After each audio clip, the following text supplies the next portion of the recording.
What's up guys, Bajheera here for TGN, bringing you some more 3v3 arena commentary. Today I'm playing as Warrior, Warlock, Shaman, and guys, this comp is incredible. It's really strong, we can play defensively when we need to, but we can put out tons of damage. The Warlock, who happens to be Reinhardt from TGN, woot, what he gets to do is spread his dots around, doing tons of consistent and sometimes even sneaky damage to the other team, while I get to just hit whatever I want.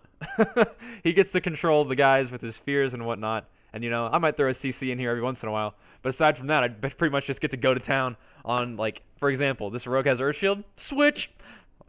No problem. He's got that Warlock's pet banish, so he is taking ridiculous amounts of damage. He tries to run away. Port's behind there, and I'm like, lol, why you so dead, bro? Throw down. The rogue's trying to peel. No, nothing you can do, man. He drops a smoke bomb. I'm just like, yeah, I'm just going to walk out of that smoke bomb. Charge a Shaman, finish up the game.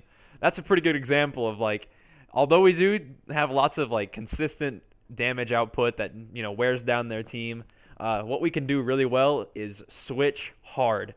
And that's something that we're going to have to do, you know, often against certain teams. On this team, which is a kitty cleave, what we're going to have to do is just live. Because the warrior and the kitty are going to start on me pretty hard. They're going to start throwing cyclones and stuff all over the place. And what we have to do is just outlive these guys, because the dots are going to tick and our damage is eventually going to outlast their control. So as long as we stay aggressive but stay alive, I think we're going to be all right. As you can see, the warrior and the feral are almost, like, you know, 75% health, and they're both ticking. We got to get some interrupts on that Shaman. We can't, because my Shaman has to heal me up. I'm going to get, you know, absolutely wrecked by these guys. I'm getting so low on health. My Shaman's trying to keep me up. I try to interrupt and fear their Shaman. Heroically back into our spirit link. Now we got their Shaman, now we got their feral going bear form, which is good for us. That's going to be, you know, significant less damage output and less CC. So we switch to the warrior, and the feral hops back into kitty form. I focus charge the Shaman, get a throwdown, not a throwdown on him, get a hamstring on him. We're going to try to switch to him. I get a little bit of damage, and I get so low on health. I thought I was going to die to feral bleeds right here. But luckily I stay alive, and now watch this. Watch this on the right side of your screen. Watch this. Give me your soul by Reinhardt.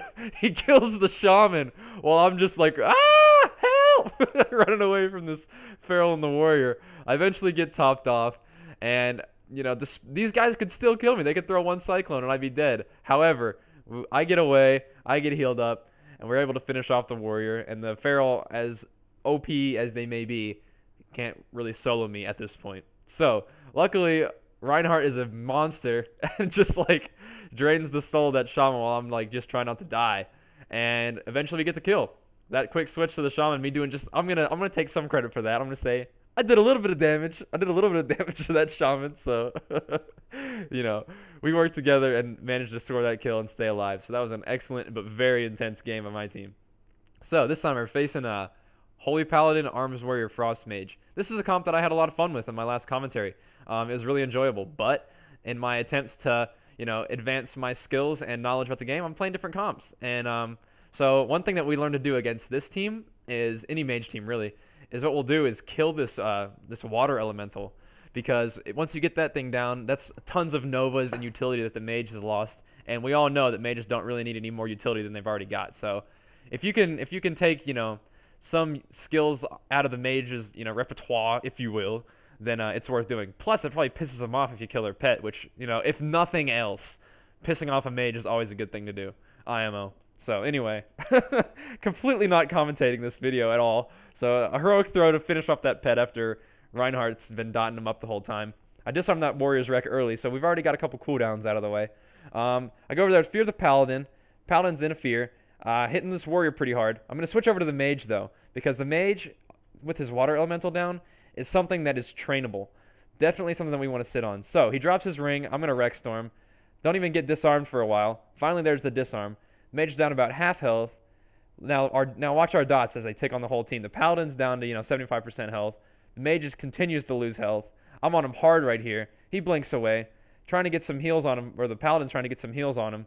And I just want to stay on him. So there's like one nova. That's pretty much like, you know, he could have nova'd me again right there, so he could get that polymorph off. But my shaman sheared that one. I get nova'd again. Can't get this polymorph. So now it looks like my Warlock might start to take some damage.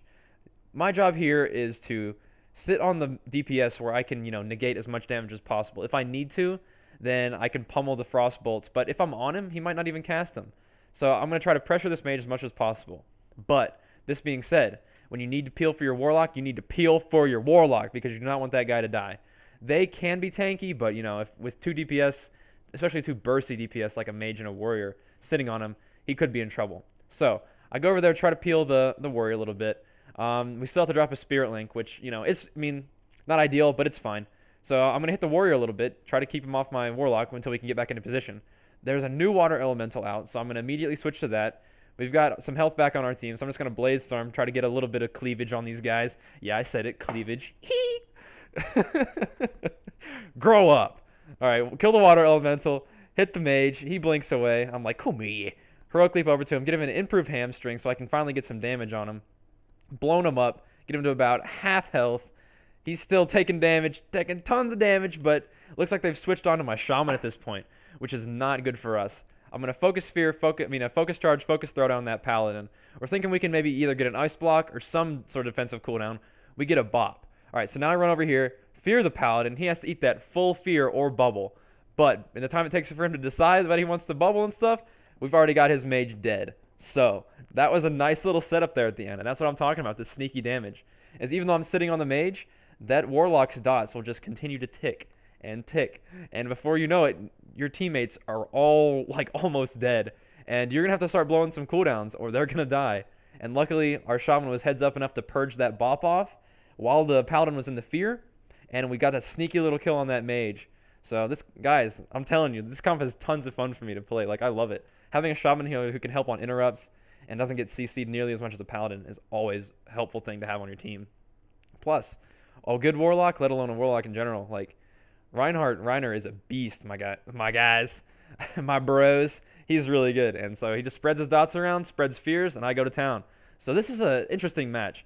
We're playing an RMP, and I start on the priest, and even though the rogue and the mage both come out, I'm like, you know what? I'm feeling pretty good about killing this priest, so I do. I just stick on him, and right now, it's starting to take some damage, although they switch off me, and so I'm like, sweet. Throw down that priest's inner will, which is their aura mastery thing, where they can't be interrupted. But you can throw them down or stun them, stuff like that. So I'm gonna Rex Storm here.